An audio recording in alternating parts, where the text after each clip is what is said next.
Book of Job, ang libro ni Job, Kapitulo 14, versikulo 14. Kung ang tao mamatay, mabuhi pa siya mag-usap. Niyon si Job, ako magulat lang sa adlaw sa oras nga gi-appoint nimo kanako until I change. When a man dies, shall he live again. I don't know kung karon ba ninyo ni natagpuan ng klase nga mensahe or pulong sa Ginoo.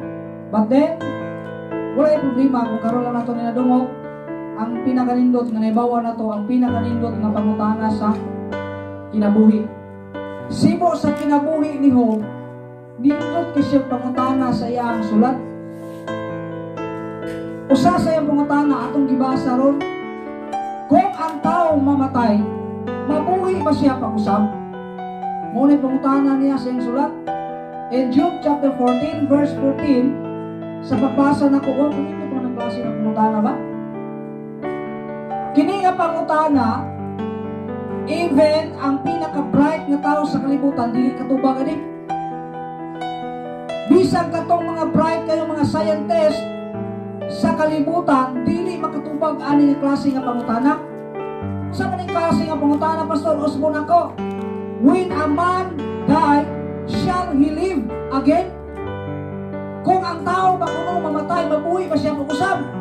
Bisig sa may pinaka-bright ninyo diyang nailan sa kalibutan o pinaka-bright ninyong nailan karon sa inyong silingan, pangutana kung makatubag ba siya ni. Di ba inom ka? Matay na gani, mabuhi ba di ay? Di ba? Di ba tinuod? Bisan ka mo karong galingkod diha, pangutanon ta mo. Kung mamatay ba ang tao, mabuhi ba siya pag-usap? Di ba mingon mo? Ay, matay na ni Pastor, di na ginababuhi. Pero usang ini ka pangutana ni Job nga adunay igo matubag. O miigsoon ni kabuntagon wala si bisan kinsa makatubag nga magilamong na tao ni kabutana kundi ang makatubag nila ang Bible lamang. Amen. Amen. Wala si bisan kinsa makatawo dato o pinaka-bright na tao sa kalibutan makatubag ni pangutana ni Job. Only the Bible can answer that question.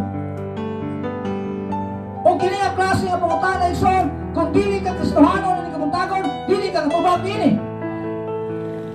Tungod kay kung Kristohanon ka ni kabuntagon, nakabalo na ka sa tubag dili. Kay naana ni sa Bible. All of us have appointed time. Wala lang ta kabalo kanusa ug asa dapit. Kita nga mga Kristohanon, wala man ta kabalo sa atong appointed time. Ang pinakamaayo nga ready na ta.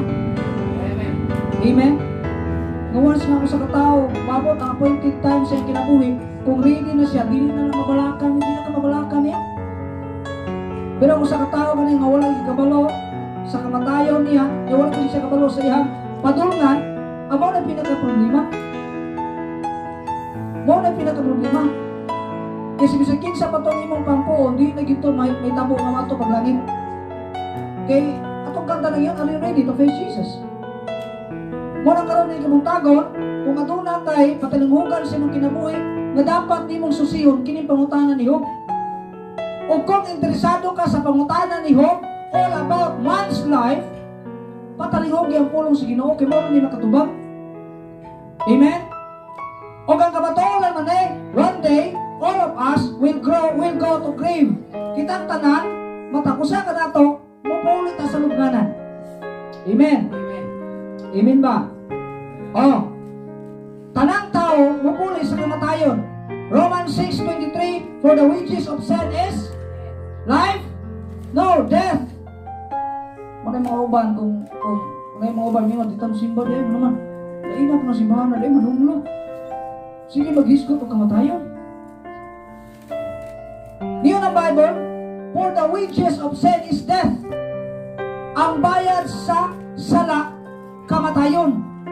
Muna bisag unsa pa nimo kagulang, bisag napakay na ilan na taon nga 100 na ang edad, still he died, mamatay gina.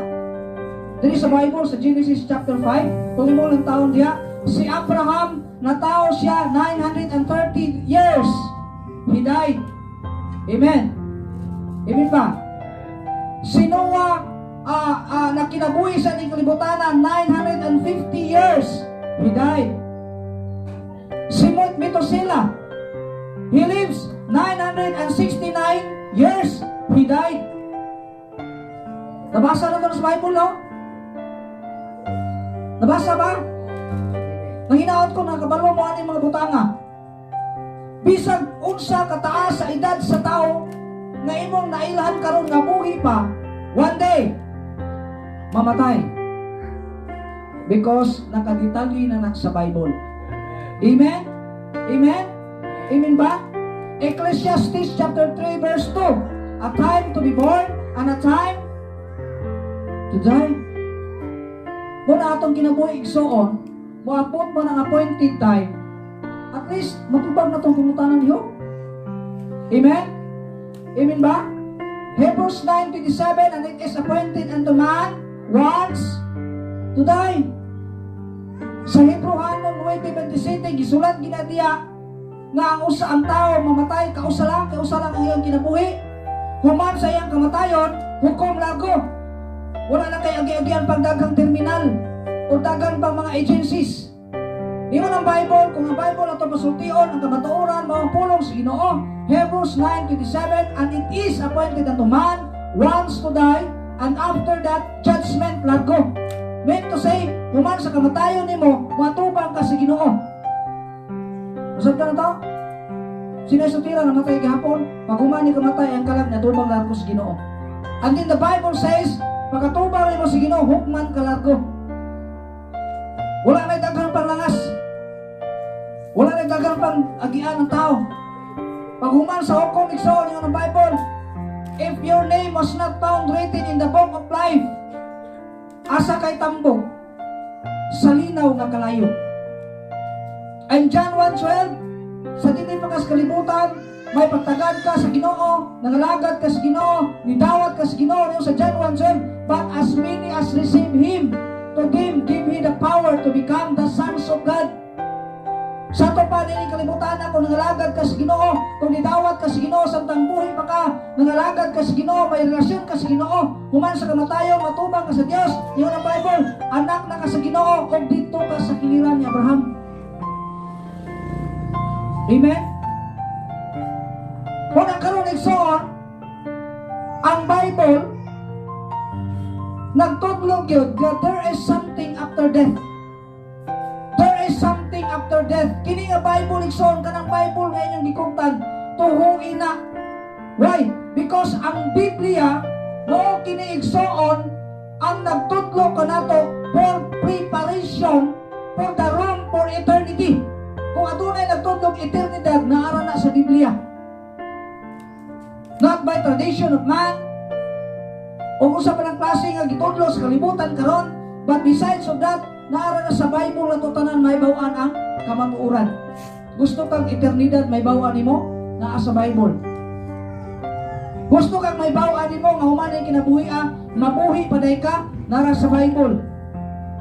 But then the Bible is on, kini nga Biblia nagtudlo kani for preparation for the room of eternity. Mo kini ang nagtudlo sa pagpangandam para sa atong kinabuhi sa eternidad. Gawa sa Biblia, kung aduna pa kay lain tuhuan igsoon, wala na dili na maong kamatuoran. Tungod kay ang kamatuoran nara sa Bible. Amen? There is another afterlife. There is another life after death. Kung sa may papatuoran na, the Old Testament nagtudlo niya na. The New Testament nagtudlo niya na. Also Jesus Christ teached it, told it. John chapter 11 verse 25 to 26. Tara, basahan ako ha. Jesus said unto her, I am the resurrection and the life. He that believeth in me, though he were dead, yet he shall live.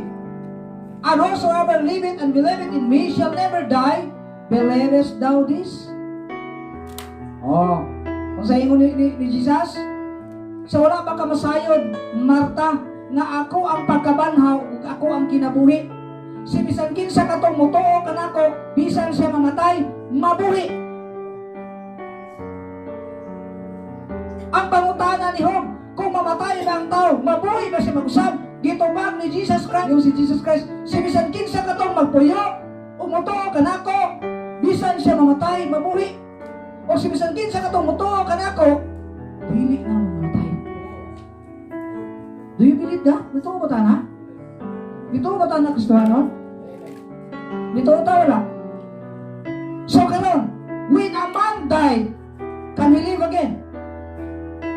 Mao ni ang pangutana ni Job. Job asked a very interesting question.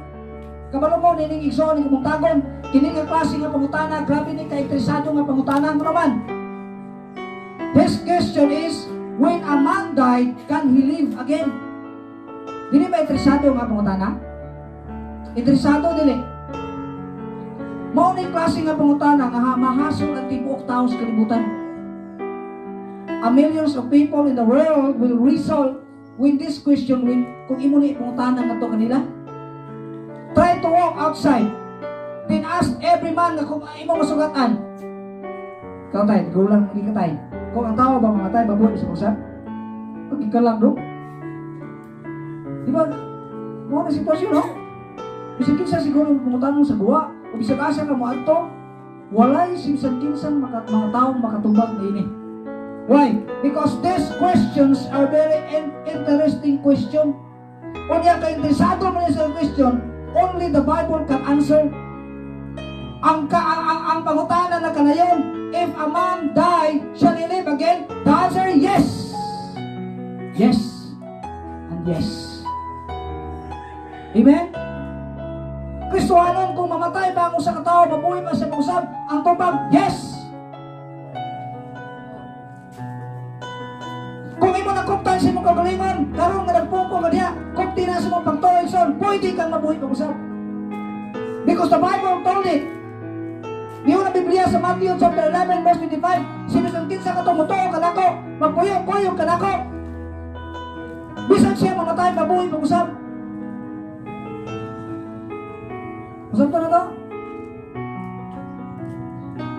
John 3:16, sige diya, for God so loved the world that He gave His only begotten Son, that whosoever believeth in Him, the Bible says, should not perish. Amen ba, Migso? Ito ba ta niya ng klase nga nito ba ta niya ng klase nga pasalig sa Ginoo? Nga si bisan kinsa katong mutuo sa Ginoo dili mamatay, dili malaglag. Ito ba ta na? John chapter 5 verse 39. Search the scriptures. Unsa man na ang Bible? Susiya ang Bible igsoon. Ay susiya ng masugi-sugi sa siningan. Ay susiya ng mga sugilanon sa atong mga habilin.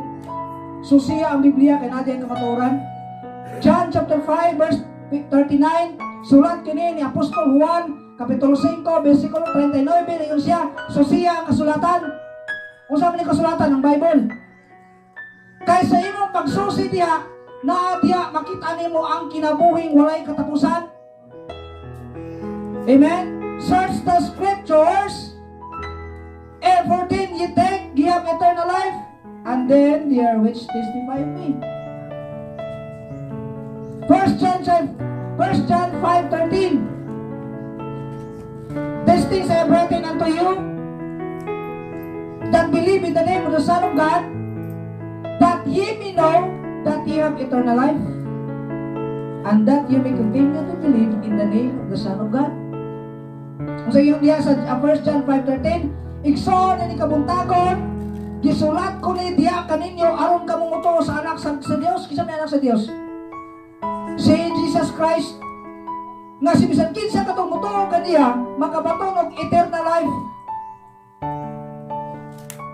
O kanang eternal life nga naa ninyo karon, padayon mo sa pagtuo kaniya, that ye may continue to believe in the name of the Son of God.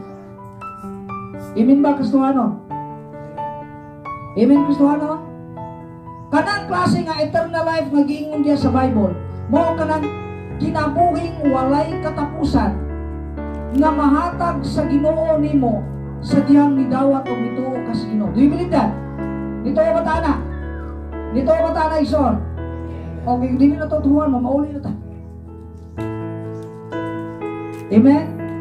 What's the reason nga nang kinahanglan na ta mo simba? What's the reason nang kinahanglan mo kita mo balong sa itong pagtuo? What's the reason nga nang kinahanglan na ta mo padayon sa pagpangalangan? Because the eternal life maulawan tas Ginoo. Gitagaan na ta kinabuhi walay katapusan. Nya sa nandiyang na naana na nato, dili ta mo pakita sa simbahan. Maulawan ta sa Ginoo. Nga naman, Gihatag na niya ang pinaka-the best niya, ang gusto nihatag niya na to, ang iyang bugtong na ang niyang anak, si Jesus Christ, namatay nga to sa cross sa Kalbaryo, para sa imong mga sala, para sa akong mga sala. Maulawan tas Ginoo, magpapakasala ang iyang punta. Maulaw tas tong Ginoo.